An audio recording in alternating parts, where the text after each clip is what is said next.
We are church. We are redeemed and chosen, trusting in the God of love, the God of hope, the God of atonement. We are church. We believe in one way, one truth, one life, devoted, eyes fixed on the prize, devoted to Christ. We are church. We put God first.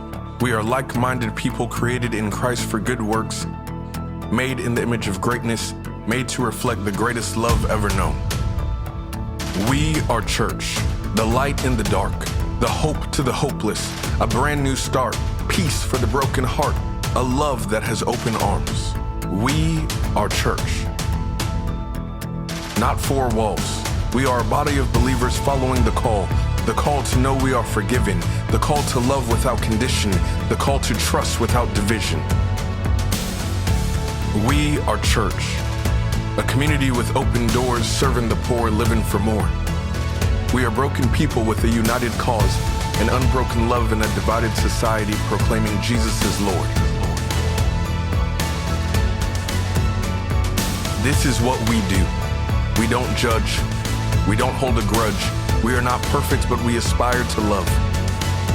We are church.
Mari, jemaat yang dikasihi Tuhan, kita akan bersama-sama memperkatakan apa yang dimaksud dengan Pentakosta ketiga dan Mazmur 91. Apa yang dimaksud dengan Pentakosta ketiga? 1. Pentakosta ketiga adalah pencurahan Roh Kudus yang dahsyat di zaman ini, melebihi yang terjadi di Azusa Street. 2. Pentakosta ketiga akan mengakibatkan penuaian jiwa yang terbesar dan yang terakhir sebelum Tuhan Yesus datang kembali. 3. Pentakosta ketiga akan membangkitkan generasi Yeremia, yaitu anak-anak muda yang dipenuhi Roh Kudus, cinta mati-matian kepada Tuhan Yesus, tidak kompromi terhadap dosa, dan akan bergerak untuk memenangkan jiwa. 4. Pentakosta ketiga lahir di Indonesia dan bergerak ke bangsa-bangsa. Gerakan ini dari timur ke barat dan akan kembali ke Yerusalem. 5. Pentakosta ketiga akan memberikan kuasa untuk menyelesaikan amanat agung, dan setelah itu Tuhan Yesus akan datang kembali. Dan mari bersama kita sepakat dan percaya mendeklarasikan firman Tuhan yang tertulis dalam Mazmur 91. dalam lindungan Allah. Orang yang duduk dalam lindungan yang maha tinggi dan bermalam dalam naungan yang maha kuasa akan berkata kepada Tuhan, tempat perlindunganku dan kubu pertahananku, Allahku yang kupercayai. Sungguh, Dialah yang akan melepaskan engkau dari jerat penangkap burung, dari penyakit sampar yang busuk. Dengan kepaknya, Ia akan menudungi engkau. Di bawah sayapnya, engkau akan berlindung. Kesetiaannya ialah perisai dan pagar tembok. Engkau tak usah takut terhadap kedahsyatan malam, terhadap panah yang terbang di waktu siang, terhadap penyakit sampar yang berjalan di dalam gelap, terhadap penyakit menular yang mengamuk di waktu petang. Walau 1.000 orang rebah di sisimu dan 10.000 di sebelah kananmu, tetapi itu tidak akan menimpamu. Engkau hanya menontonnya dengan matamu sendiri dan melihat pembalasan terhadap orang-orang fasik. Sebab Tuhan ialah tempat perlindunganmu, yang maha tinggi telah kau buat tempat perteduhanmu. Malapetaka tidak akan menimpa kamu, dan tulah tidak akan mendekat kepada kemahmu. Sebab malaikat-malaikatnya akan diperintahkannya kepadamu untuk menjaga engkau di segala jalanmu. Mereka akan menatang engkau di atas tangannya, supaya kakimu jangan terantuk kepada batu. Singa dan ular tedung akan kau langkahi. Engkau akan menginjak anak singa dan ular naga. Sungguh, hatinya melekat kepadaku, maka aku akan meluputkannya. Aku akan membentenginya, sebab ia mengenal namaku. Bila ia berseru kepadaku, aku akan menjawab. Aku akan menyertai dia dalam kesesakan. Aku akan meluputkannya dan memuliakannya. Dengan panjang umur akan kukenyangkan dia, dan akan kuperlihatkan kepadanya keselamatan daripadaku. Haleluya! Amin. Puji Tuhan. Shalom jemaat Tuhan. Sekali lagi shalom. Saya mau lihat tangan-tangan yang terangkat, yang bersuka cita hari ini, berlambaikan tangannya. Puji Tuhan. Mari sama-sama kita bangkit berdiri, kita berdoa bersatu di dalam doa. Bapa yang baik, kami datang ke hadapan-Mu Tuhan sebagai ucapan syukur. Hati kami rindu untuk memuji menyembah-Mu Tuhan Yesus. Hati kami siap untuk menyenangkan-Mu. Biarlah kemuliaan hormat hanya bagi nama-Mu. Beracarlah Engkau di tempat ini Tuhan Yesus. Di dalam nama Tuhan Yesus, yang siap memuji Tuhan katakan amin. Amin. Mari kita bersuka cita karena kita punya Allah yang luar biasa. Amin. Mari sama-sama tepuk tangan untuk Tuhan ya.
Ini umat Tuhan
Kami mau bersuka Tuhan Yesus.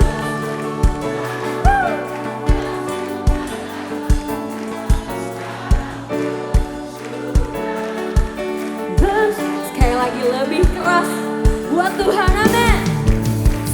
Bersuka, bersuka dalam Tuhan. Mari bersuka, bersuka citalah. Haleluya. Sekarang bersuka, bersuka citalah. Dengan imanmu nyatakan bersuka. Bersuka dalam Tuhan, mari bersuka, bersuka citalah. Bersuka, bersuka dalam Tuhan. Sekarang bersuka, bersuka cita. Katakan sekarang bersuka, sekarang bersuka, sekarang sama-sama nyatakan bersuka cita. Haleluya.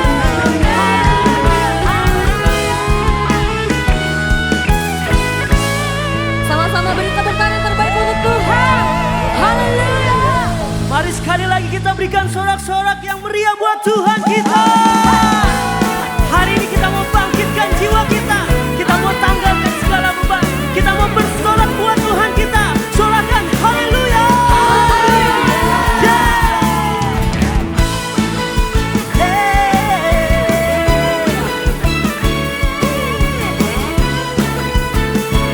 GBIPD, angkat suaramu nyatakan.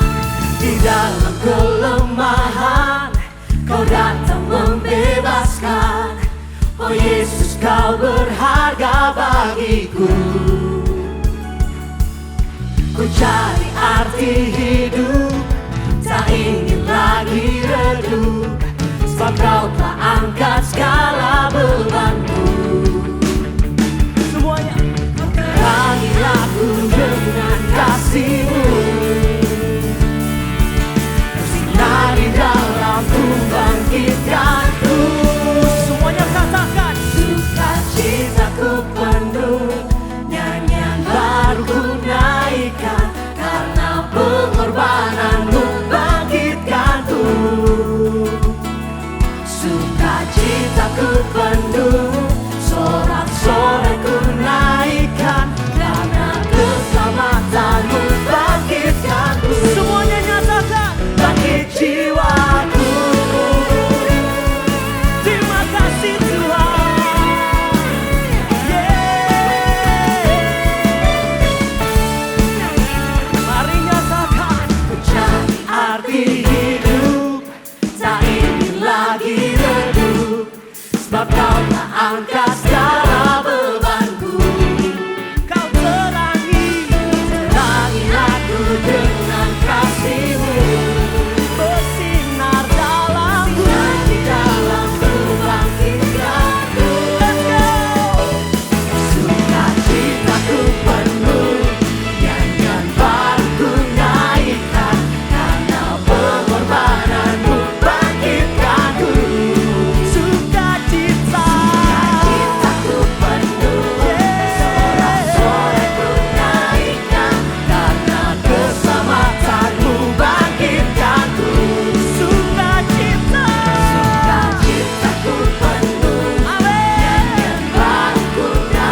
Bisa kita tepuk tangan buat Tuhan kita. Come on, give me BFC.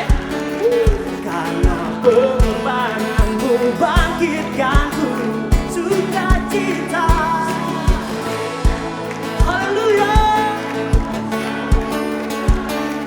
Karena keselamatanmu bangkitkanku sukacita. Sukacitaku penuh, nyanyian baru ku naikkan. Karena pengorbananmu bangkitkanku. You ready? Let's go. Sukacitaku penuh, nyanyian baru ku naikkan. Karena pengorbananmu bangkitkanku. Sukacita, sukacitaku penuh. Amin. Sorak-sorai ku naikkan. Karena keselamatanmu bangkitkan. Sekali lagi kita nyatakan sukacita. Sukacitaku penuh, nyanyian baru ku naikkan. Karena pengorbananmu bangkitkanku. Sukacitaku penuh, sorak-sorai ku naikkan. Karena keselamatanmu bangkitkanku. Semuanya nyatakan. Bangkit jiwaku, bangkit jiwaku, bangkit jiwaku, bangkit jiwaku. Sekali lagi kita mengatakan bersama. Bangkit jiwaku. Terima kasih Tuhan. Kami mau serahkan. Haleluya. Haleluya.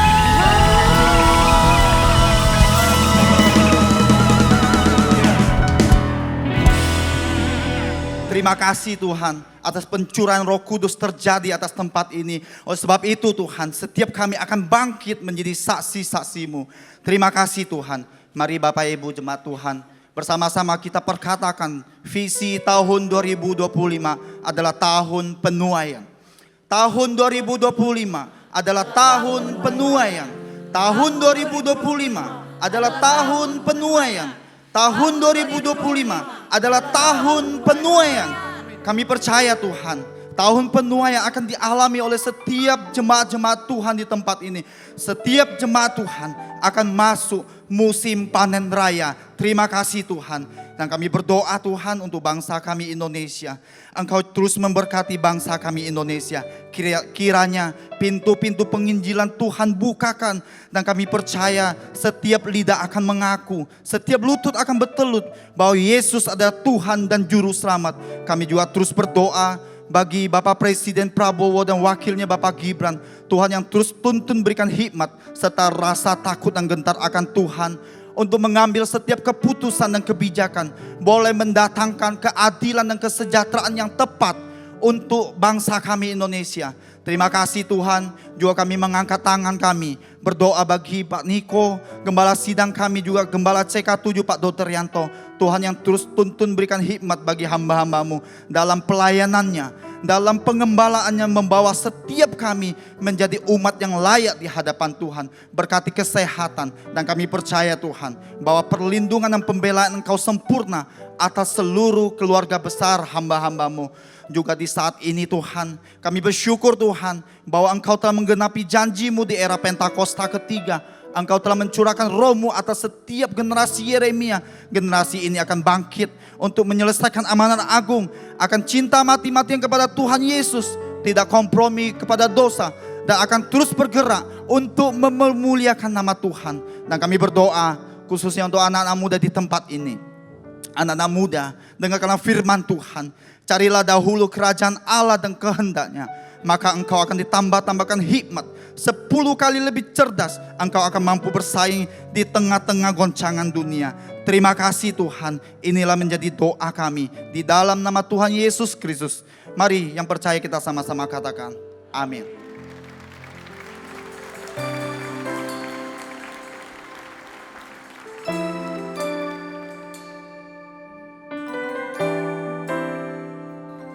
Kami mau serahkan hidup kami ke dalam tangan-Mu Tuhan. Ini hati kami Tuhan Yesus.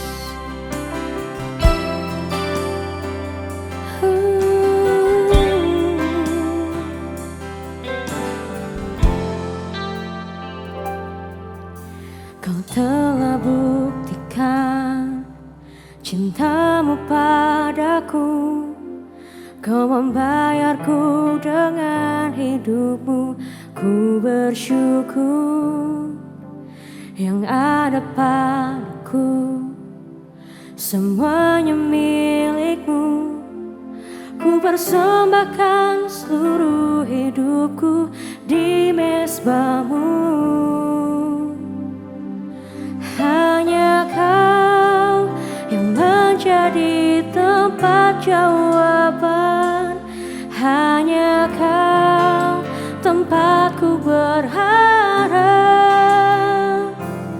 Berjalan bersamamu ku takkan goyah, sebab tangan kasih-Mu tersedia bagiku. Selamanya Kau ku cinta.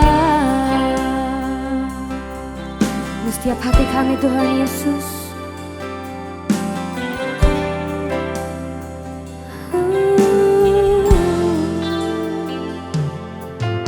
Kau telah buktikan cintamu padaku. Kau membayarku dengan hidupmu. Ku bersyukur yang ada padaku, semuanya milikmu. Ku persembahkan seluruh hidupku di mezbahmu. Hanya Kau yang menjadi tempat jawaban. Hanya Kau tempatku berharap.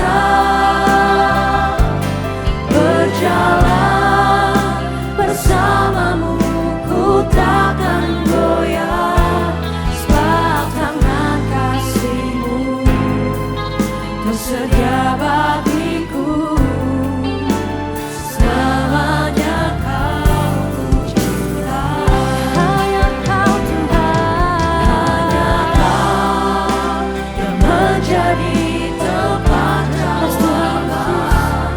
Hanya Kau yang Kau harap Tuhan Yesus. Berjalan bersamamu ku takkan goyah, sebab tangan kasih-Mu tersedia bagiku. Selamanya Kau ku cinta. Mari sama-sama nyatakan. Hanya Kau.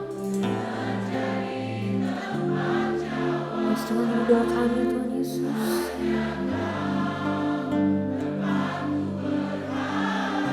Kami ingin berjalan bersama-Mu Tuhan. Bersama-Mu ku takkan goyah, sebab tangan kasih-Mu tersedia bagiku.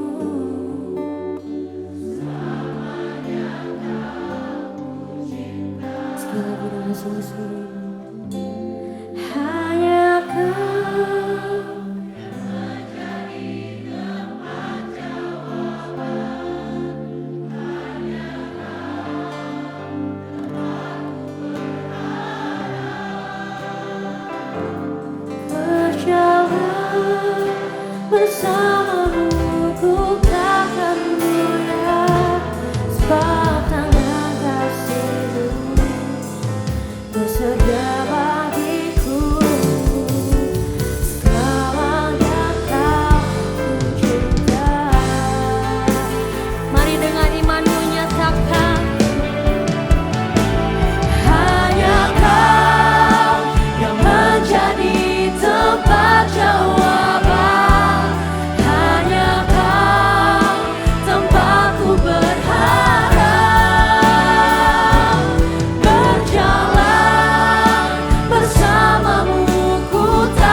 Tuhan dan Rajaku, memuji-Mu, Yesus kekasih jiwaku, mengikuti-Mu seumur hidupku.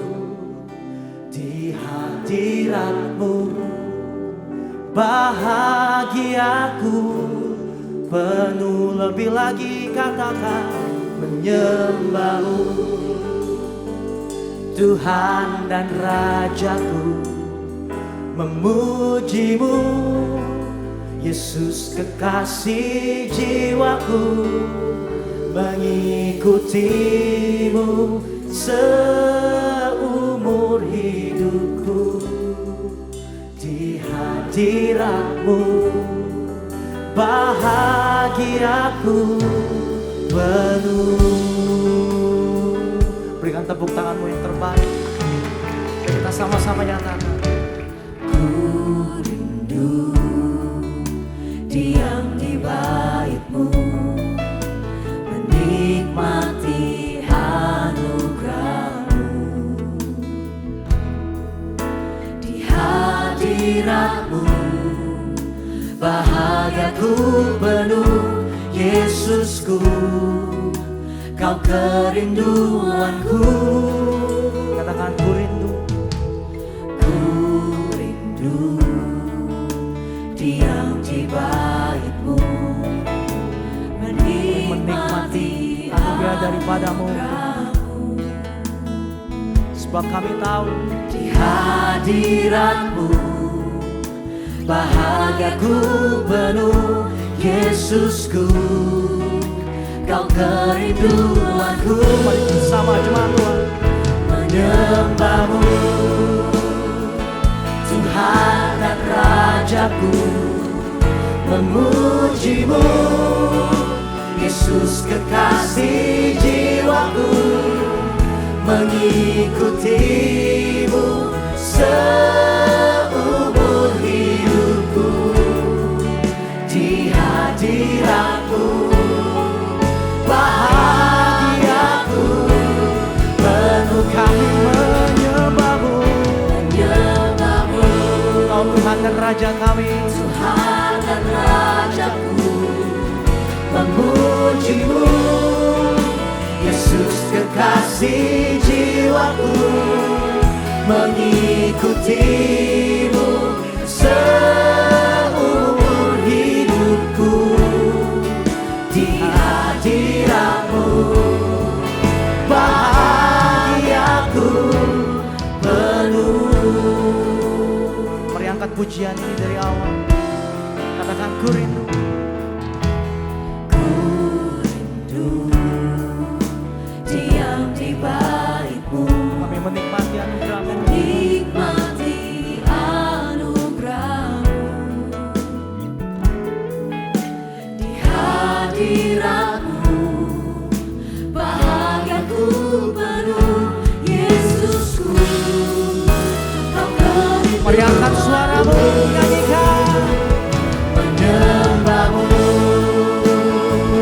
Tuhan dan Rajaku, memuji-Mu, Yesus kekasih jiwaku, mengikuti-Mu seumur hidupku. Katakan di hadirat-Mu bahagiaku penuh, menyembah-Mu,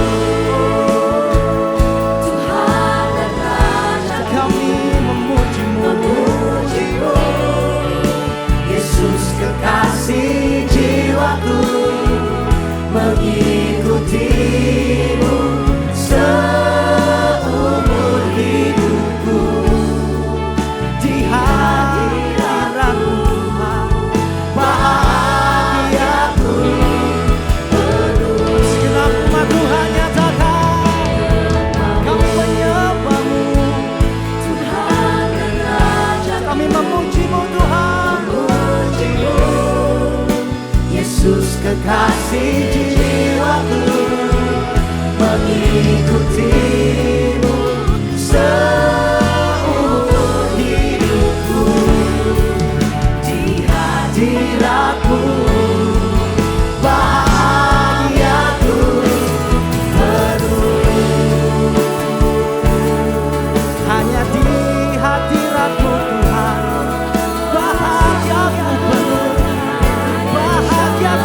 Ayo angkat suaramu lebih lagi. Menyenangkanmu,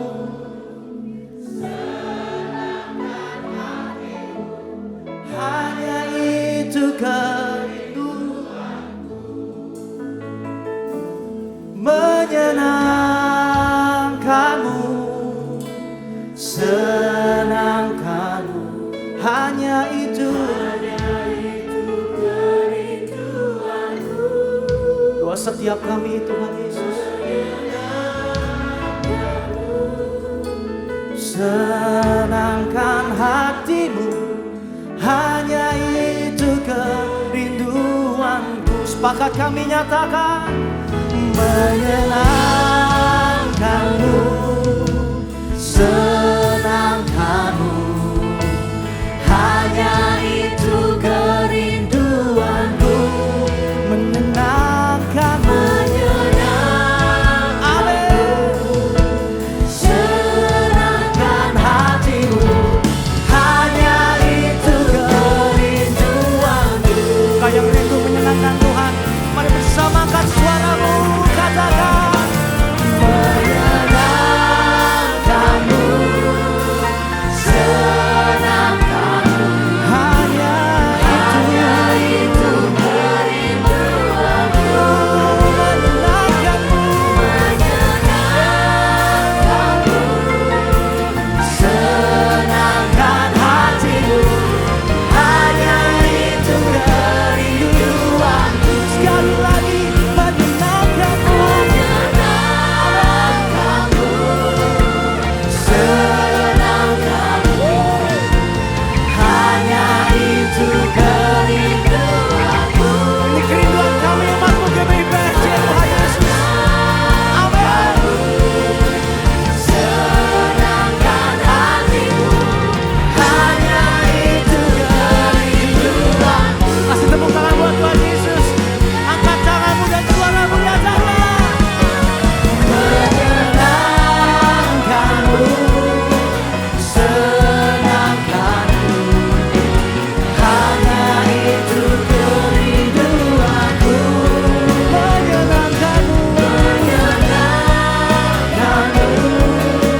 senangkan hatimu, hanya itu kerinduanku. Sekali lagi, oh menyenangkanmu, senangkanmu, hanya itu kerinduanku. Menyenangkanmu, senangkan hatimu, hanya itu kerinduanku. Mari lebih lagi satukan suaramu. Menyenangkanmu, senangkanmu, hanya itu kerinduanku. Menyenangkanmu, senangkan hatimu, hanya itu kerinduanku.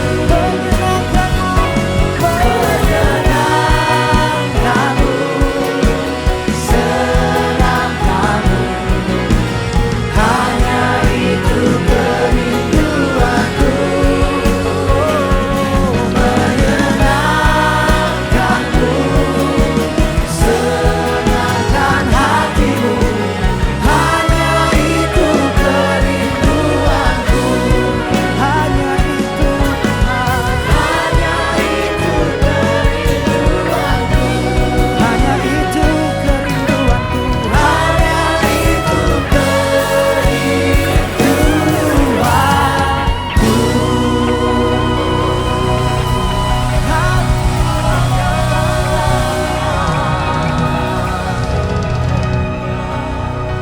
Shalom, saudara yang terkasih dalam Kristus Yesus. Saya sangat mengucap syukur kalau kita semua bisa berkumpul kembali hari ini masuk ke dalam hadirat Tuhan.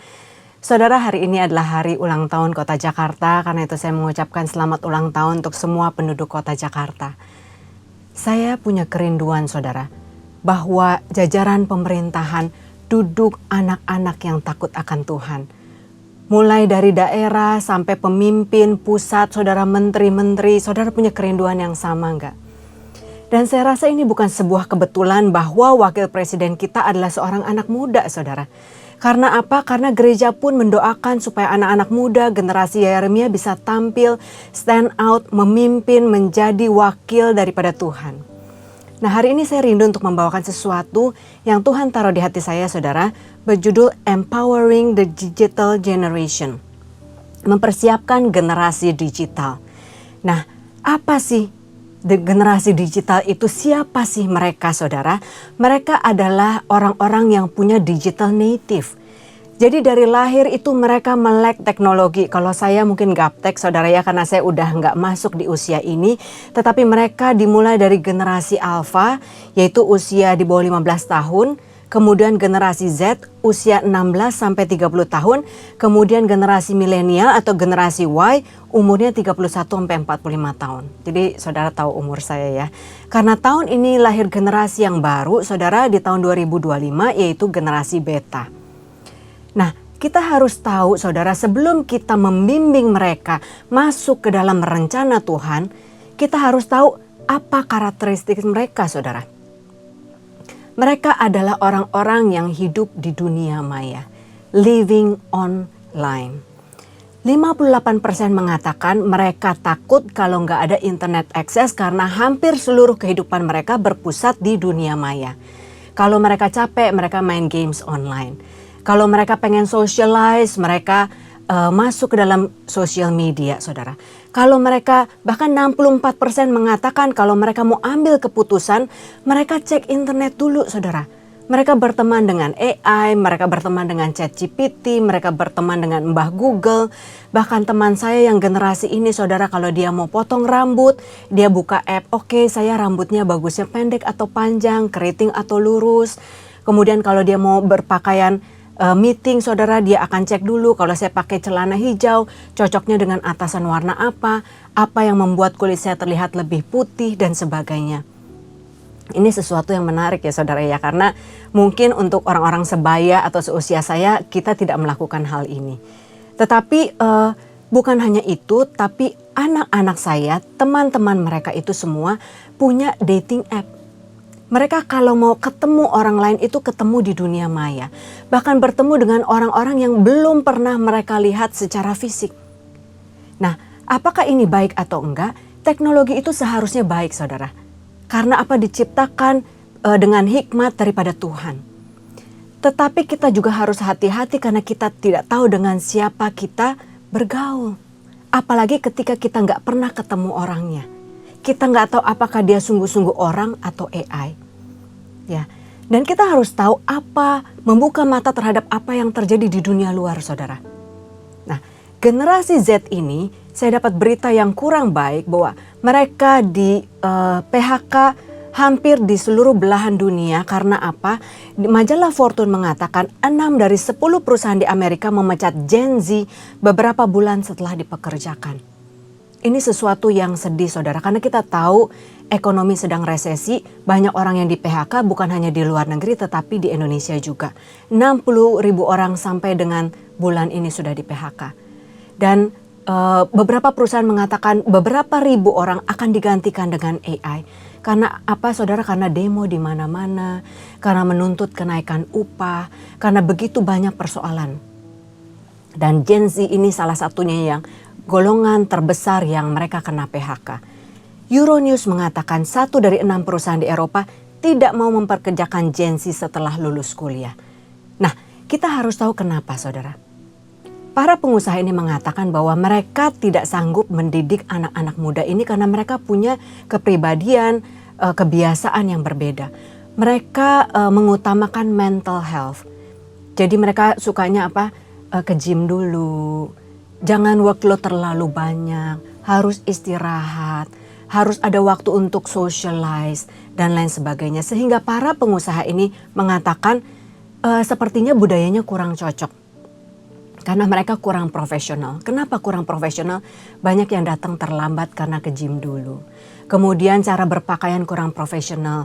Mungkin warna sepatu kiri kanan gak sama, saudara. Kemudian celana mungkin digulung ke atas. Karena menurut mereka itu adalah ekspresi dari kehidupan mereka yang merupakan human right, saudara. Hak asasi setiap manusia. Lalu dikatakan social and communication-nya kurang baik. Kenapa? Karena mereka mengadopsi budaya barat. Saya dengar sendiri seorang anak dari teman saya itu ngomong sama pimpinannya dengan kata kamu, saudara. Jadi kamu maunya apa? Nah, mungkin ini yang belum bisa diterima oleh budaya timur. Dan banyak hal-hal lainnya yang mungkin kita harus perbaiki, saudara ya. Yang baik harus kita terima, yang buruk harus kita tolak. Bagaimana dengan generasi alfa, saudara? Nah, generasi alfa ini begitu melek, mereka sudah canggih dengan jari mereka yang luar biasa lincah, saudara. Belum bisa baca, bisa main game. Bahkan mereka begitu hebat, pengetahuan mereka begitu luas, banyak yang bisa bahasa-bahasa lain, fasih bahasa Inggris, bahasa Korea, bahasa Spain. Itu dari mana? Dari internet. Ini memang sesuatu yang bagus, saudara. Tetapi apa yang negatif dari teknologi ini? Mereka punya attention span yang lebih singkat, saudara. Saudara bisa lihat ya, yang ADHD, kinestetik itu jauh lebih banyak. Attention span mereka, fokus mereka makin lama makin pendek. Karena apa? Karena pengaruh dari gelombang blue screen dari layar. Kemudian kurangnya skill motorik, karena kalau dulu zaman saya, saudara, kita main di luar, kita main lompat karet, kita main bola bekel, kita main congklak, kita main sama teman naik sepeda, lingkungannya aman. Karena sekarang lingkungannya nggak aman, mereka nggak bermain di taman, saudara. Sehingga gerak motorik itu kurang, olahraga itu kurang. Mereka juga punya teman-teman dari dunia maya. Sesuatu yang singkat itu mereka suka, sesuatu yang menyukai, yang membutuhkan proses itu mereka kurang suka, saudara. Tetapi leadership itu membutuhkan proses. Pembentukan karakter itu membutuhkan proses. Sehingga apa? Mereka suka sesuatu yang instan, sehingga emosi mereka tidak stabil ketika tidak mendapatkan sesuatu dengan cepat. Mulai tantrum, guling-guling di lantai, bahkan di public places. Gampang frustasi, gampang menyerah, saudara. Nah, sebagai bapak-bapak rohani dan sebagai bapak-bapak biologis dari anak-anak kita, sebagai ibu-ibu, sebagai orang tua, tugas kita adalah mendidik mereka di dalam takut akan Tuhan, character building. Karena banyak orang-orang, saudara, datang ke saya menitipkan anaknya di sekolah minggu, lalu menuntut anaknya berkembang secara karakter dalam waktu yang singkat. Generasi-generasi milenial menitipkan anaknya. Lalu setelah setahun tanya sama saya, kok anak saya nggak ada perubahan karakter? Saya sempat tanya, maaf anak bapak usia berapa? Dia bilang usia 12 tahun. Saya bilang, oh berarti mungkin bukan di sekolah minggu. Tapi dia bilang, enggak, anak saya berbahasa Inggris, sehingga pasti di sekolah minggu bahasa Inggris. Saya tanya, apakah di youth English? Dia bilang dia nggak tahu. Lalu saya minta bapak itu tanya anaknya. Anaknya bilang dia pun nggak tahu saudara beribadah di mana. Pertanyaannya, apakah dia masuk ibadah ataukah dia main handphonenya di luar ruang ibadah?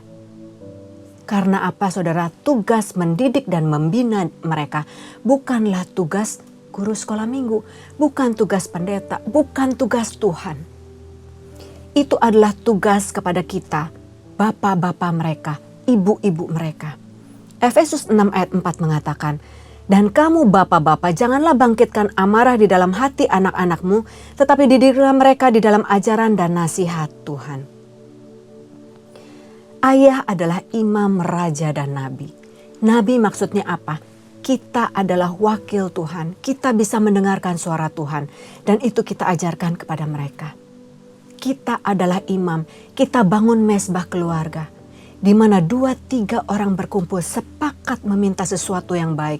Di situ Tuhan hadir dan mendengarkan doa kita. Dan keluarga itu terdiri dari minimal 2 orang, saudara. Ya. Dan raja itu apa? Raja itu memperhatikan kesejahteraan rakyatnya. Bukan hanya secara jasmani, secara kejiwaan dan secara spiritual. Dan ibu adalah tiang penolong dan tiang pendoa. The Window for 14 mengatakan, usia 4 tahun seorang anak sudah mulai bisa mengenal konsep yang abstrak seperti tentang Tuhan. Dan di usia itulah mereka harusnya sudah tahu bahwa hari Minggu harinya Tuhan. Kalau saudara baca Markus 10 ayat 14, di situ Yesus melihat hal itu, yaitu bahwa murid-murid melarang anak-anak datang kepada Yesus. Dia menjadi marah dan berkata kepada mereka, biarkan anak-anak itu datang kepadaku karena merekalah yang empunya kerajaan sorga. Saudara perhatikan ya, Yesus gak sering marah saudara. Ada satu kali ketika Yesus marah sekali, yaitu ketika rumah Allah, bait Allah dijadikan sarang penyamun. Mereka berjual beli di sana. Dan kenapa dalam hal ini Yesus marah? Karena anak-anak ini adalah bait Allah. Gereja bukanlah gedungnya, gereja adalah orangnya. Anak-anak ini yang seharusnya dipakai oleh Tuhan, diberikan roh yang sama dengan kita, roh yang luar biasa, roh yang besar. Bahkan di kitab Yoel 2 ayat 28 dikatakan, aku akan mencurahkan rohku kepada semua manusia. Maka anak-anakmu laki-laki dan perempuan akan bernubuat, orang-orangmu yang tua akan mendapat mimpi, anak-anak muda akan mendapatkan penglihatan. Dan mereka akan dipakai di era Pentakosta ketiga ini saudara. Bagaimana cara kita menghalangi mereka masuk ke dalam hadirat Tuhan? Dengan cara memberikan mereka pilihan. Kamu mau sekolah minggu atau enggak? Kalau enggak, kamu tinggal di rumah enggak apa-apa. Kalau kamu mau ikut ke gereja, kamu mau ibadah atau kamu mau main handphone di ruang ibadah. Yang penting jangan berisik. Bagaimana mereka bisa mengenal Tuhan? Bagaimana mereka bisa mengenal suara Tuhan? Bagaimana mereka bisa tahu tujuan hidup mereka? Kalau mereka nggak kenal firman Tuhan. Saudara, saya adalah seorang guru sekolah minggu. Di sekolah minggu kami ada seorang anak mungkin usianya 10-11 tahun yang begitu lapar dan haus akan firman Tuhan. Ketika penyembahan, dia mendapat sebuah penglihatan bahwa ada Yesus berdiri di sebelah kanan Allah, lalu ada malaikat di samping setiap dari guru, tapi gak semua malaikat punya hadiah. Lalu saya tanya, Yesusnya itu di sebelah kanan atau sebelah kiri Allah Bapa? Dia bilang di sebelah kanan. Saya tanya yakin, dia bilang yakin. Saya tanya apakah setiap guru punya malaikat? Dia bilang punya. Tapi anehnya gak setiap malaikat punya hadiah. Karena apa saudara? Alkitab katakan, sekarang Yesus sedang menyediakan tempat buat kita di sorga. Yang ada bersama-sama dengan kita adalah Roh Kudus. Malaikat itu dikirimkan untuk melindungi anak-anak Tuhan. Dan nanti setiap dari kita, pekerjaan kita akan diuji. Mungkin kita sama-sama melayani, tetapi apa motivasi pelayanan kita? Apakah untuk mendapatkan persembahan kasih? Apakah untuk mendapatkan pujian? Apakah untuk mendapatkan jodoh?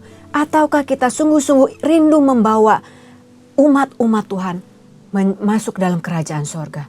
Dan kalau kita punya hati Tuhan, reward tersedia bagi kita. Anak ini gak tahu saudara, tetapi dia diberikan suatu pemahaman yang lain oleh Tuhan. Karena dia punya roh yang sama. Ulangan 6 ayat 7 mengatakan, kita sebagai orang tua rohani, mentor-mentor rohani, harus mengajarkan berulang-ulang perintah Tuhan kepada anak-anak didik kita, membicarakannya apabila kita duduk di rumah, apabila kita sedang dalam perjalanan, apabila kita berbaring, apabila kita bangun.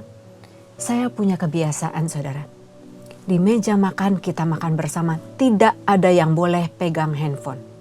Ini adalah waktu keluarga, kita membicarakan hal-hal keluarga, kita saling mengenal satu sama lain. Apa yang terjadi di luar sana kita bicarakan masing-masing. Dan saya juga punya kebiasaan, di mobil tidak ada yang pegang handphone. Karena selain merusak mata, kita harus ngobrol. Karena di mobil mereka gak bisa kemana-mana saudara. Kalau anak kita udah gede mungkin dia gak mau ke kamar kita, dia malas ngobrol sama kita. Tetapi di kedua tempat ini mereka harus terbuka. Dan mungkin saudara bisa melakukan hal yang sama. Dan dari situlah kita terapkan apa isi firman Tuhan. Karena itu kita sendiri yang harus baca firman Tuhan terlebih dahulu saudara. Karena apa saudara? Anak-anak ini ketika dititipkan kepada kita, mereka adalah sebuah kertas lembaran yang putih bersih. Siapa yang harus menulis di lembaran itu? Kita. Apa yang harus ditulis? Firman Tuhan. Ketika kita sibuk bekerja, suami istri, anak dititipkan kepada ART, anak dititipkan kepada sopir, anak dititipkan kepada guru di sekolah yang belum tentu beragama Kristen. Dan kemudian mereka main games, hal-hal duniawi diajarkan kepada mereka bukan oleh kita. Ketika lembaran ini menjadi penuh ditulis oleh orang lain, saudara, mau dihapus itu sulit. Bahkan ada bekasnya. Anak-anak ini saudara yang menghabiskan waktu banyak untuk main games. Seorang anak teman saya bilang, aneh ya, anak saya lagi main games itu ada pop-up. Bahkan ada site-site porno yang disajikan gratis. Nonton pertama kali gratis, nonton kedua kali gratis. Bagaimana kalau anak ini salah klik, saudara? Mereka prone to addiction. Ada orang tua yang datang sama saya, anak saya sudah porn addiction. Apa yang harus dilakukan? Sekarang kalau handphonenya diambil marah-marah, maki-maki, banting-banting barang. Ini udah sangat sulit, saudara. Lalu ada lagi seorang anak, saudara, di sekolah minggu. Pada saat firman disampaikan, dia nyender, dia tutup mata, tangannya satu ada di dalam celana panjangnya, saudara. Saya lagi bingung nih anak lagi ngapain. Saya tegur dia kaget, saya juga kaget, saudara. Dia melakukan sesuatu. Pada saat ibadah, pada saat firman disampaikan. Lalu apalagi? Sekolah Kristen, anak-anak ada yang mencicipi free sex pertama pada saat retreat. Mereka points to a lot of things yang kita nggak duga. Mereka tahu dari mana, saudara. Bahkan mereka yang tadinya harusnya menjadi trendsetters, mereka menjadi trend followers, mereka mengikuti klub-klub pro-LGBT. Karena mereka merasa Tuhan gak adil. Mereka merasa Tuhan yang ciptakan. Tuhan salah dalam hal menghukum mereka. Karena apa? Karena ideologi-ideologi ini mulai dimasukkan ke film-film Disney. Ke film-film animasi. Ke buku-buku cerita, saudara. Dan di luar sana kita tidak bisa melarang mereka. Karena kita gak bisa jaga mereka 24 jam. Tetapi Tuhan bisa jaga mereka. Karena mereka bukan hanya anak kita, mereka juga anak Tuhan. Kembalikan kepada Tuhan. Nanti di sekolah, saudara, pada saat kuliah mereka akan berkompetisi dengan orang-orang dari luar negeri, saudara. China sudah mempersiapkan anak-anak didik mereka menjadi pemimpin-pemimpin masa depan. Mereka kalau ngitung gak pakai kalkulator, mereka ngitung pakai sempoa dan pakai otak, saudara. Dan mereka diberikan kebebasan untuk explore internet hanya 2 jam maksimum sehari. Tetapi program coding, program AI dimasukkan sejak dari SD dan mereka pulang sekolah jam 10 malam. Mereka tidur siang di sekolah. Sekolah mengontrol mereka. Dan sekolah menginginkan mereka menjadi pemimpin-pemimpin di masa yang akan datang. Sedangkan anak-anak kita santai-santai, saudara. Anak kita masih main games. Anak kita masih bukan menguasai AI, mereka yang dikuasai oleh AI. Esai mereka tinggal lempar ke ChatGPT. Mereka gak bisa buat esai sendiri, mereka lulus dengan nilai yang baik. Mereka gak bisa programming, mereka lempar coding mereka ke AI. AI yang membantu mereka lulus menjadi programmer. Tetapi apakah mereka bisa bersaing di marketplace? Karena sekarang ini, saudara, untuk jadi programmer gak perlu duduk di kantor. Untuk kerja di Amerika, untuk kerja di Eropa, saudara bisa dari kamar masing-masing. Apakah mereka bisa bersaing secara global, saudara? Kenapa ini menjadi concern kita? Karena mereka adalah generasi Yeremia yang setiap minggu kita doakan. Siapa sih Nabi Yeremia itu, saudara? Dia adalah seorang nabi yang dipakai oleh Tuhan ketika usianya masih sangat muda. Mungkin sekitar 15-20 tahun. Dia merasa gak mampu karena masih muda, saudara. Tetapi saudara bisa baca di Yeremia 1 ayat 5 dan 19 bahwa Tuhan memberitahu kepada mereka, engkau dipilih dan dikuduskan oleh Tuhan bahkan sebelum dikandung oleh ibunya. Dan aku akan menyertai engkau, kata Tuhan. Tetapi Nabi Yeremia dikenal sebagai a weeping prophet. Nabi yang cengeng, nabi yang sering nangis, saudara. Karena dia memiliki rasa empati yang tinggi. Mirip seperti generasi digital ini, saudara. Ketika Tuhan utus dia untuk memberitahukan kepada bangsa Israel bertobat dari dosa-dosa mereka, kalau enggak mereka akan dihukum, dibuang ke Babel. Dia merasa Tuhan gak adil. Dia lakukan tugasnya ketika dia tidak didengar, ketika dia mau dibunuh, ketika dia direndam dalam lumpur karena bangsa ini bangsa yang degil, saudara. Dia mulai menyesali hari lahirnya. Dia bilang, Tuhan, Engkau gak adil. Kenapa anak-anakmu yang takut akan Engkau, umat pilihanmu malah Engkau hukum? Bangsa kafir di luar sana bebas berbuat dosa, mereka seolah-olah sejahtera, menikmati hidup mereka, sedangkan bangsamu Engkau buang ke Babel. Tetapi saudara, kita gak boleh lupa. Anak yang dikasih oleh Tuhan dihajar oleh Bapa. Bapa mau membentuk kita punya karakter pemimpin. Karakter yang kuat karena di luar sana, saudara. Ketika kita di puncak kepemimpinan, badai begitu kuat, angin begitu dingin. Ada banyak orang yang mungkin jealous. Ada banyak orang yang berusaha menjatuhkan kita.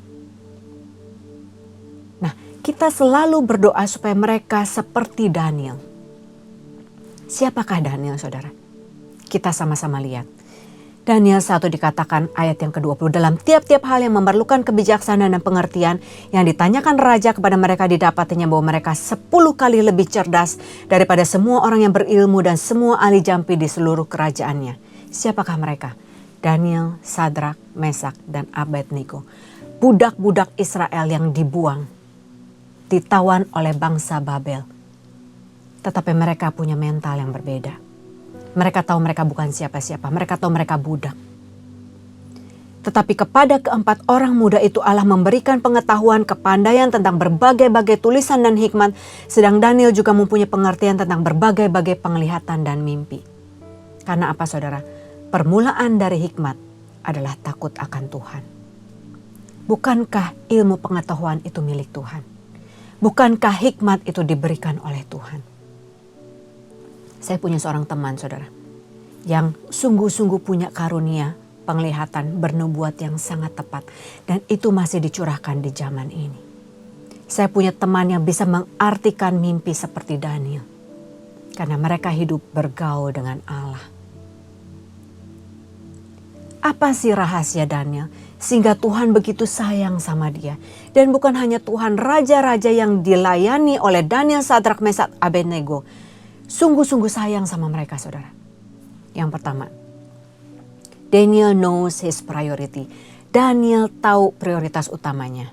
Daniel 6 ayat 10 mengatakan, demi didengar Daniel bahwa surat perintah itu telah dibuat, pergilah ia ke rumahnya. Surat perintah apa, saudara?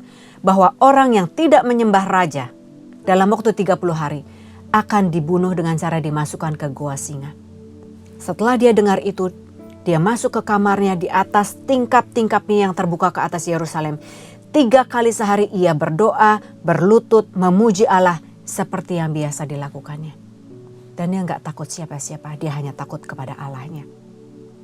He prays at good times and he prays at bad times. Ketika Tuhan memberikan berkat, dia berdoa. Ketika Tuhan mencobai dia, memberikan masalah, bahkan nyawanya terancam, dia tetap berdoa. Karena menurut Daniel, Tuhan yang memberi, Tuhan yang mengambil. Terpujilah nama Tuhan. Hidupnya adalah untuk Kristus. Bagi dia mati adalah keuntungan. Win-win solution. Terserah Tuhan. Yang kedua, Daniel knows his boundary. Dia tahu limitnya. Dia tahu kapan harus say yes dan kapan harus say no. Daniel 1 ayat 8 mengatakan, Daniel berketetapan untuk tidak menajiskan dirinya dengan santapan raja dan dengan anggur yang biasa diminum raja. Kenapa? Karena itu sudah dipersembahkan kepada berhala. Karena manusia hidup bukan hanya dari roti, tetapi dari setiap firman yang keluar dari mulut Allah. Dan mereka berketetapan, kami tidak akan memuja dewa Tuanku, tidak akan menyembah patung emas yang Tuanku dirikan. Sekalipun kami harus dimasukkan ke dalam dapur api. They let God guide not only their steps, but also their stops. Mereka minta tiang awan dan tiang api, kapan harus berhenti, kapan harus say no, kapan harus jalan. Dan itu yang harus kita lakukan, saudara. Setiap kali kita mengambil sebuah keputusan yang besar, mau sekolah di mana, mau ambil jurusan apa, mau kuliah di negara apa, mau kerja di perusahaan mana, di bidang apa, mau ambil proyek apa, pakailah lututmu. Tanya sama Holy Spirit. Mintalah maka akan diberikan kepadamu, carilah maka engkau akan mendapat, ketoklah maka pintu akan dibukakan bagimu. Kita bahkan gak tahu 1 minggu ke depan, 1 bulan ke depan, 1 tahun ke depan saudara. Tetapi Tuhan tahu apa yang terbaik. Juga untuk jodoh saudara, tanya sama Tuhan. Tapi bukan hanya tanya, cari tahu kehendaknya karena semua sudah ditulis di dalam firman-Nya. Yang ketiga, Daniel knows his identity.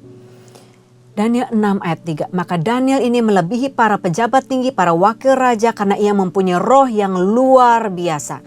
Dan raja bermaksud untuk menempatkannya atas seluruh kerajaannya. Seperti Yusuf.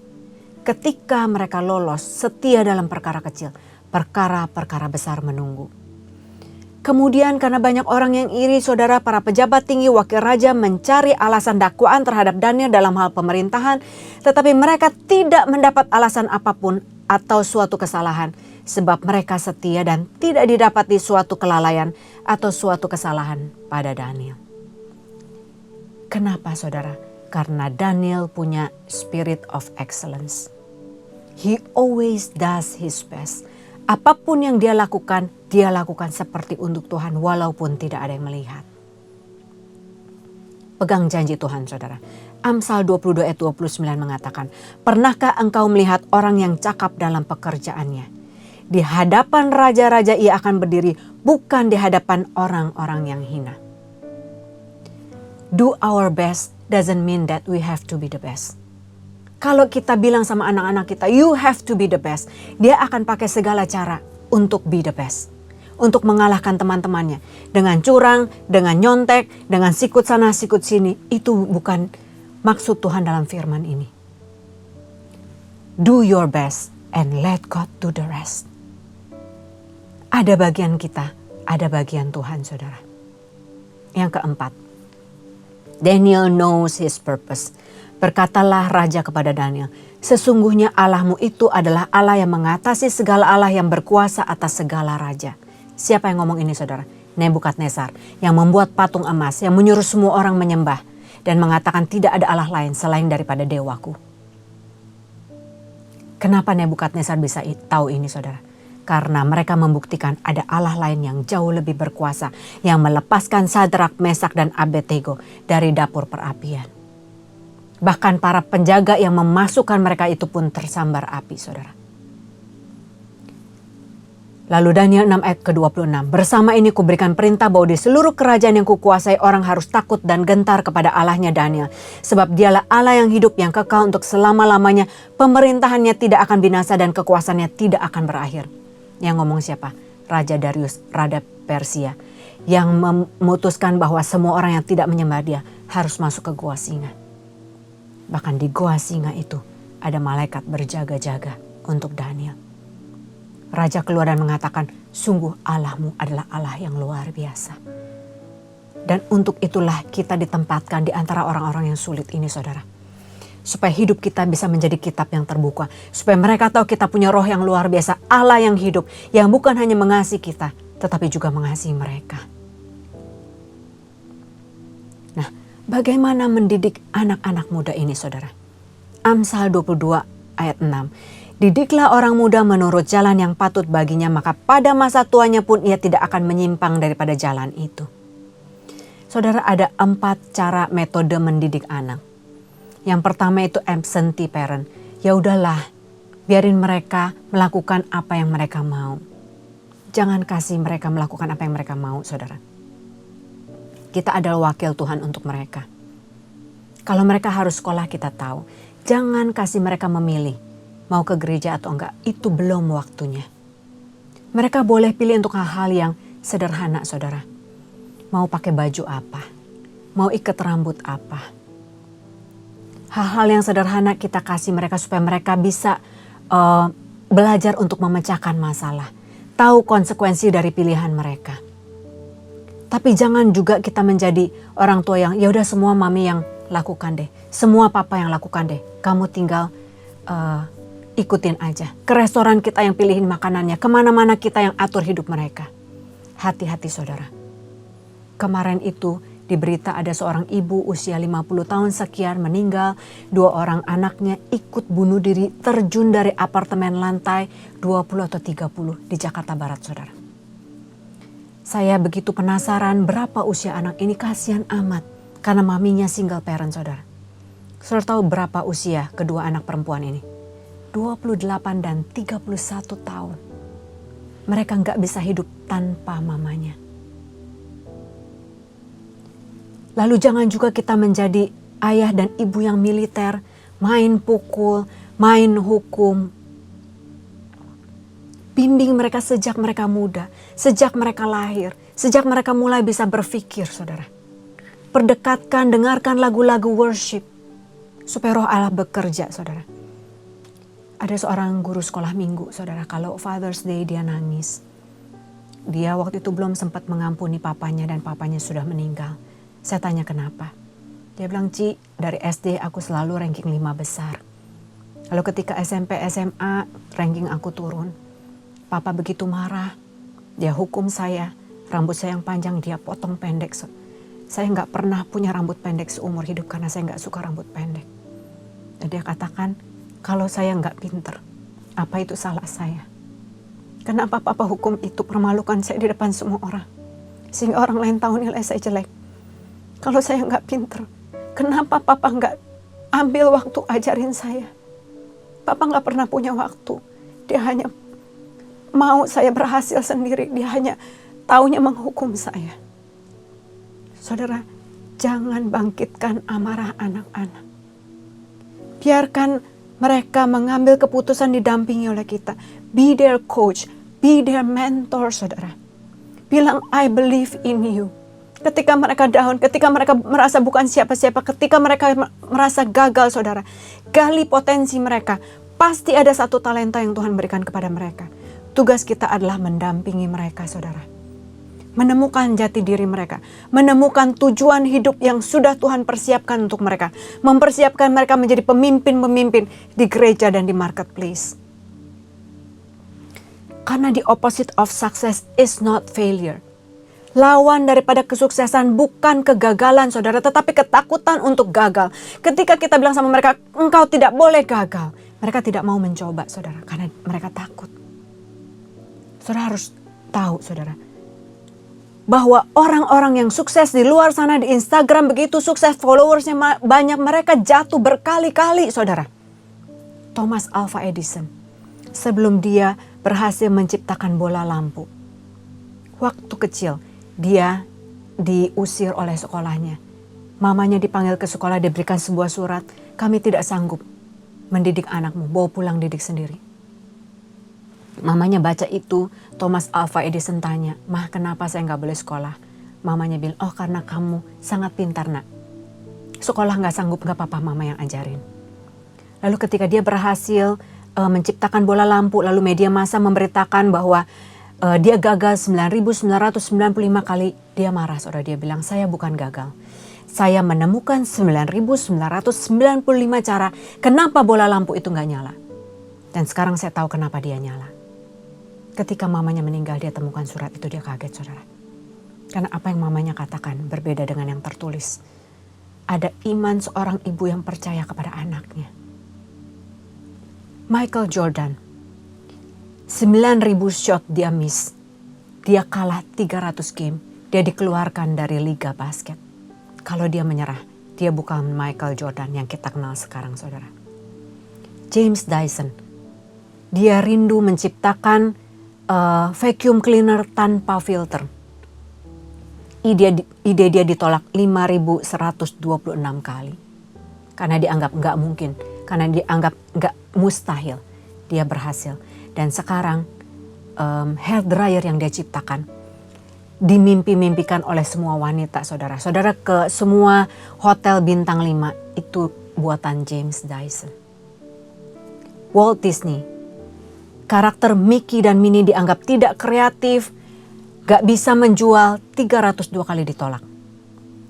J.K. Rowling, novel Harry Potternya ditolak oleh 12 percetakan.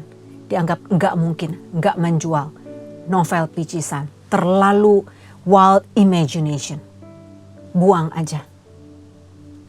Colonel Sanders, resep Kentucky-nya ditolak 1000 restoran. Dia harus mulai dari nol, saudara. Dan itu perjuangan dari orang-orang yang berhasil. Because success is not about money. Sukses itu juga nggak melulu tentang uang, saudara. Uang bisa membeli obat-obatan, tidak bisa membeli kesehatan. Uang bisa membeli ranjang yang mewah, tidak bisa membeli tidur yang nyenyak. Uang bisa membeli teman yang materialistik, tidak bisa membeli keluarga yang bahagia. Saudara tahu Minecraft? Itu diciptakan oleh seorang Swedia yang namanya Marcus Persson, atau nama kerennya itu Notch. Dia begitu fokus menghasilkan uang dengan kreativitasnya. Dia berhasil menciptakan perusahaan dan Minecraft yang memberkati banyak anak-anak muda, bahkan segala kalangan usia untuk main, saudara. Dan dia jual perusahaannya 2,5 juta US dollar. Lalu dia pikir dia sudah di puncak kejayaannya. Dia beli rumah di Beverly Hills Desember 2014, 70 juta US dollar. Dan dia hidup bagaikan selebriti. Dia travel kemana-mana. Lalu di sosial medianya dia katakan, aku dalam depresi yang parah. Aku begitu kesepian. Uang tidak menjawab. Saudara, apa beda happiness dengan joy? Happiness itu tergantung dari luar. Ketika kita gak punya teman, ketika teman itu menghina kita, ketika kita dihakimi, kita gak punya happiness. Tetapi sukacita itu dari dalam. Dihasilkan oleh Roh Kudus. Itu adalah salah satu dari buah roh. Happiness is joy. Sukacita itu adalah joy, saudara. J, O, dan Y. J itu apa? Ketika kita tahu prioritas kita adalah Jesus. Ketika kita tahu bahwa Allah memberkati kita bukan untuk menjadi Kristen laut mati. Untuk mengalirkan air kita ke sungai-sungai, memberkati banyak orang. We are blessed to be a blessing. Memberkati others. Jesus, others, and you. Alkitab katakan ketika kita mau menjadi yang terdahulu, kita harus menjadi yang terbelakang. Dan Tuhan akan berkati kita berlimpah-limpah. Talenta kita akan dilipat gandakan. Berkat jasmani akan dilipat gandakan. Karena apa? Karena kita menjadi berkat buat orang lain. What you are is God's gift to you. What you become is your gift to God. Hidup kita adalah pemberian Tuhan. Apa yang kita buat dengan hidup kita adalah ucapan syukur kita kepada Tuhan. Saudara, hari ini kita belajar bagaimana mendapatkan hati Tuhan. Bagaimana supaya kita dan anak-anak kita menjadi pemimpin-pemimpin di gereja, di marketplace, saudara. Kita belajar dari Daniel. We have to know our priority. Prioritas utama kita adalah Tuhan. Hikmat milik Tuhan, berkat milik Tuhan, talenta milik Tuhan. Kesehatan pun milik Tuhan. Ketika kita miliki Tuhan, kita miliki semuanya. Yang kedua, kita harus tahu our boundary. Kapan kita harus maju, kapan kita harus stop. Kapan kita harus say yes, kapan kita harus say no. Dalam setiap keputusan, libatkan Roh Kudus. Yang ketiga, we have to know our identity. Identitas kita adalah anak daripada raja di atas segala raja. Kita punya roh yang luar biasa. Amsal 22 ayat 29 mengatakan, always do your best, let God do the rest. Lakukan segala sesuatu seperti untuk Tuhan. Baik itu di rumah, baik itu di sekolah, baik itu di marketplace, baik itu di gereja. Ketika tidak ada yang melihat, Tuhan melihat. Yang keempat, we have to know our purpose. We are blessed to be a blessing. Kita adalah kitab yang terbuka. Orang lain harus tahu bahwa Allah adalah kasih karena kita mengasihi mereka. Orang lain harus tahu bahwa Allah itu Allah yang mengampuni karena kita mengampuni mereka. Orang lain harus tahu bahwa Allah kita adalah Allah yang luar biasa. Mujizat masih ada. Kita tutup, saudara, di dalam doa. Bapa, hamba-Mu sudah selesai menyampaikan firman-Mu. Materaikan di dalam hati setiap anak-anak-Mu.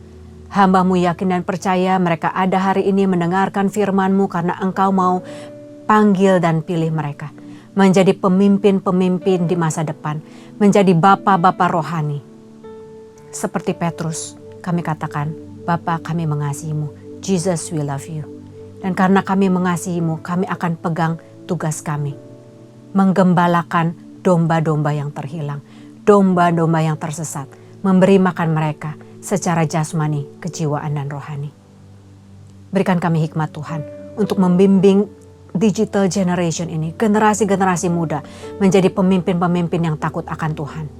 Dan kami berdoa mereka akan jadi pemimpin-pemimpin di gereja, di marketplace, di sekolah-sekolah, di politik, di bidang ekonomi, sosial, budaya. Dan mereka akan menjadi pemimpin kami yang takut akan Tuhan. Tuhan berkati hamba-Mu dimanapun mereka berada. Berikan kesehatan yang sempurna. Semua yang sakit Tuhan sembuhkan. Semua yang berbeban berat Tuhan berikan kelegaan. Dan kami masing-masing akan berjalan makin lama makin dekat sama Tuhan. Roh Kudus, bantu kami. Setiap detik kehidupan kami ada bersama dengan kami. Di dalam nama Tuhan Yesus kami berdoa dan mengucap syukur. Dan semua yang percaya katakan amin. Terima kasih saudara, selamat hari Minggu. Tuhan Yesus memberkati.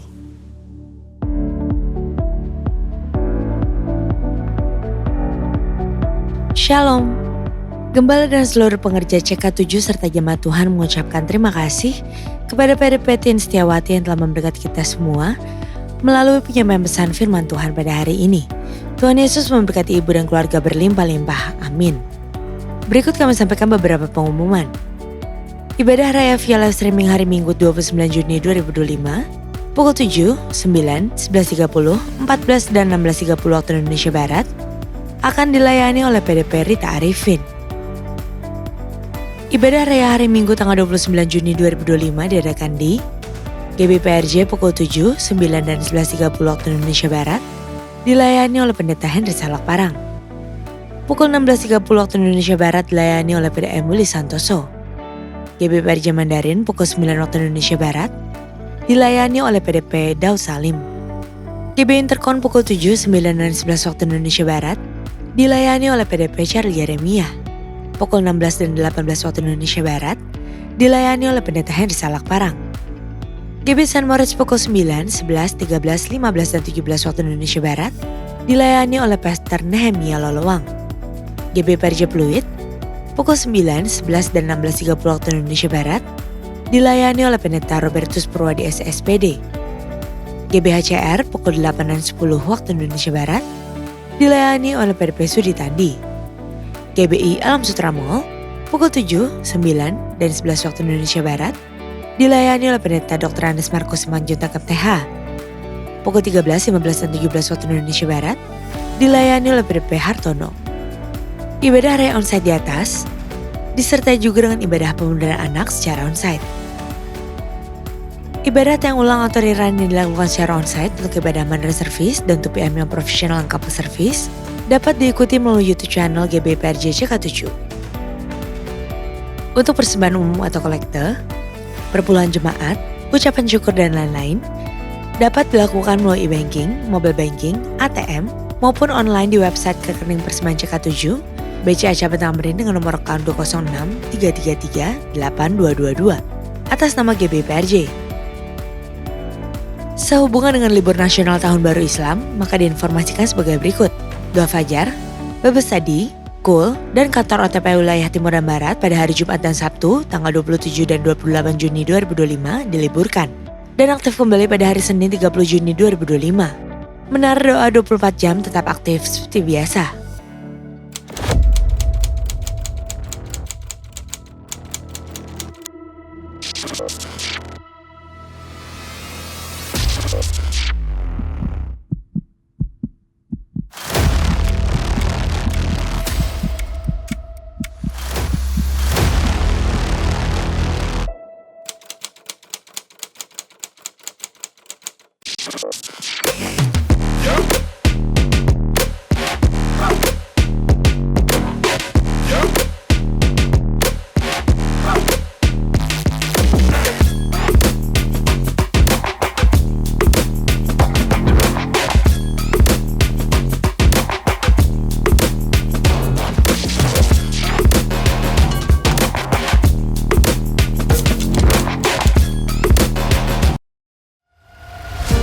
Gerejanya bersiap dengan penuh kerinduan.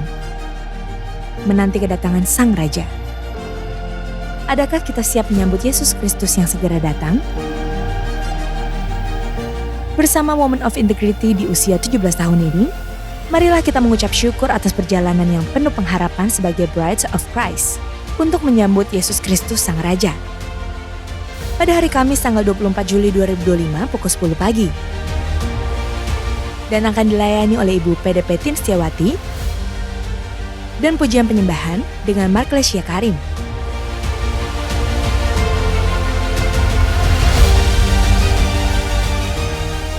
Bertempat di Integrity Convention Center Grand Ballroom lantai 10 Kemayoran, Jakarta Pusat.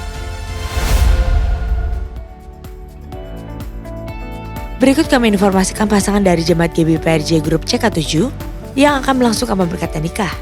Apabila dari Bapak Ibu yang keberatan atas informasi tersebut, harap dapat segera menghubungi PDP Grace Natalia di nomor WA 0856 8505 054. Untuk info lengkap seluruh kegiatan GBPRJ CK7, maka Bapak Ibu dapat follow sosial media GBPRJ baik di Instagram, TikTok maupun Facebook.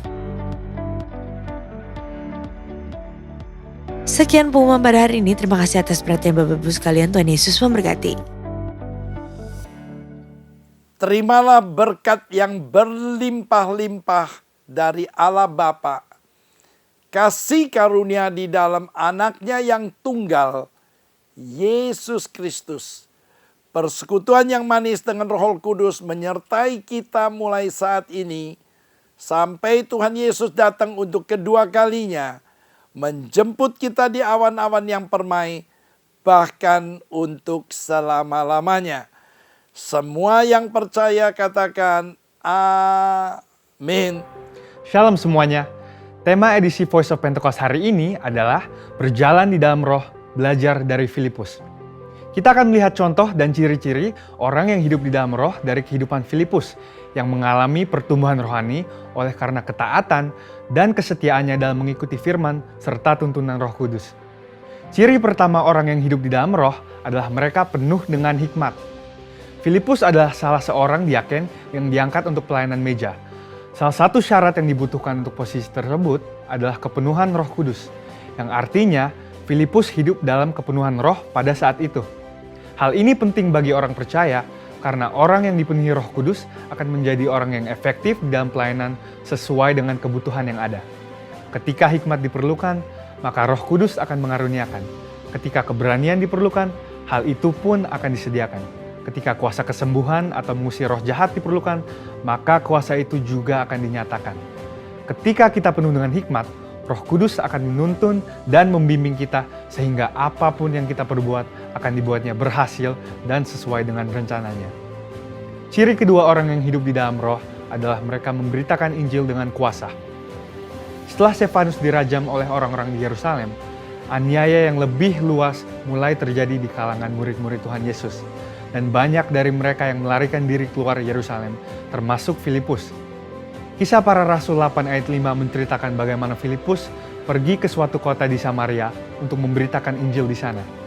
Saya percaya karena Filipus bergaul karib dengan Tuhan, dia terus merasakan dorongan dari Roh Kudus untuk memberitakan keselamatan bagi orang lain di setiap kesempatan yang ada.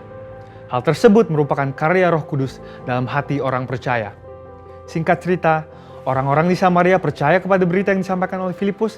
Mereka membuka hati dan Roh Kudus pun bekerja dan menjamah setiap orang yang mendengar hingga hati mereka berbalik kepada Tuhan. Dalam pemberitaan Injil itu, juga terjadi manifestasi kuasa Allah dengan kesembuhan dan kelepasan yang luar biasa. Banyak orang dilepaskan dari roh-roh jahat dan disembuhkan, termasuk yang lumpuh dan timpang. Kuasa Roh Kudus dinyatakan secara luar biasa. Hal ini menggenapi apa yang Tuhan Yesus katakan bahwa tanda-tanda heran dan mujizat akan terjadi di dalam pelayanan murid-murid Tuhan Yesus. Melalui kejadian ini, kita bisa melihat bahwa Filipus yang bergaul intim dengan Tuhan dipakai menjadi alat Tuhan yang efektif dalam membawa Injil keselamatan. Kuasa Tuhan sungguh dinyatakan bagi orang-orang yang bergaul intim dengan Roh Kudus. Ciri ketiga orang yang hidup di dalam roh adalah mereka mentaati Tuhan dengan segenap hati. Suatu hari ketika Filipus sedang di tengah pelayanan yang terus berkembang di Samaria, Tuhan mengutus satu malaikat untuk membawa pesan untuk dia. Kisah Para Rasul 8 ayat 26 berkata, Kemudian berkatalah seorang malaikat Tuhan kepada Filipus. Katanya, bangunlah dan berangkatlah ke sebelah selatan, menurut jalan yang turun dari Yerusalem ke Gaza. Jalan itu jalan yang sunyi.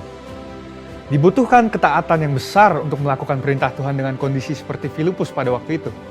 Filipus bisa saja berpikir bahwa pelayanannya masih sangat dibutuhkan di Samaria, atau belum ada orang lain yang bisa menggantikannya untuk melayani di sana. Namun, Filipus memilih untuk taat dan pergi ke tempat di mana Tuhan memerintahkan. Tanpa diketahuinya, ternyata saat itu ada seorang bendahara kerajaan dari Ethiopia yang sedang dalam perjalanan pulang ke negaranya. Dia seorang penganut agama Yahudi yang pulang dari ibadah di Yerusalem dan saat itu sedang membaca kitab Yesaya. Filipus dituntun oleh Roh Kudus untuk mendekati kereta pembesar itu dan menanyakan apakah dia mengerti arti dari ayat yang dibacanya. Ternyata dia tidak mengerti dan meminta Filipus untuk menerangkannya. Dia menggunakan kesempatan ini untuk memberitakan Injil dan bendahara tersebut pun akhirnya percaya dan dibaptis. Ini adalah contoh bahwa seringkali Roh Kudus akan mendorong kita untuk melakukan hal-hal yang mungkin tidak bisa kita mengerti. Dan dalam situasi seperti ini, yang dibutuhkan dari kita hanyalah ketaatan.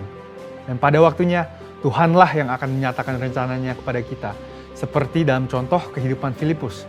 Ciri keempat orang yang hidup di dalam roh adalah mereka membimbing keluarganya di dalam Tuhan. Bertahun-tahun kemudian, Rasul Paulus pergi untuk mengunjungi Filipus yang saat itu tinggal di Kaisarea. Kisah Para Rasul 21 ayat 8-9 menyebutkan bahwa dia mempunyai 4 anak yang mempunyai karunia untuk bernubuat. Mungkinkah kehidupan rohani dari anak-anak Filipus yang demikian timbul dari hubungan yang jauh dari Roh Kudus? Hal itu tidak mungkin. Anak-anak Filipus hidup intim dengan Tuhan dan mereka bertumbuh dalam kerohanian yang luar biasa. Mereka bertumbuh dalam aspek-aspek kerohanian yang lain seperti mengasihi Tuhan, hidup dalam kekudusan, dan pelayanan bagi gereja Tuhan dari bimbingan ayahnya yang hidup bergaul dengan Tuhan. Kesimpulannya adalah bahwa iman kita tidak akan berkembang dengan sehat jika kita tidak mengandalkan firman Tuhan dan Roh Kudus. Sebab kehidupan yang intim dengan Tuhan harus dibangun secara intensional dan harus disertai dengan disiplin rohani dan hati yang lembut sehingga orang lain pun bisa merasakan dampak dari kuasa Roh Kudus melalui kehidupan kita. Saudara, untuk penjelasan lebih lengkapnya dari tim teologi kami, jangan lupa buka link yang ada di atas atau scan QR Code yang tersedia. Tuhan Yesus memberkati.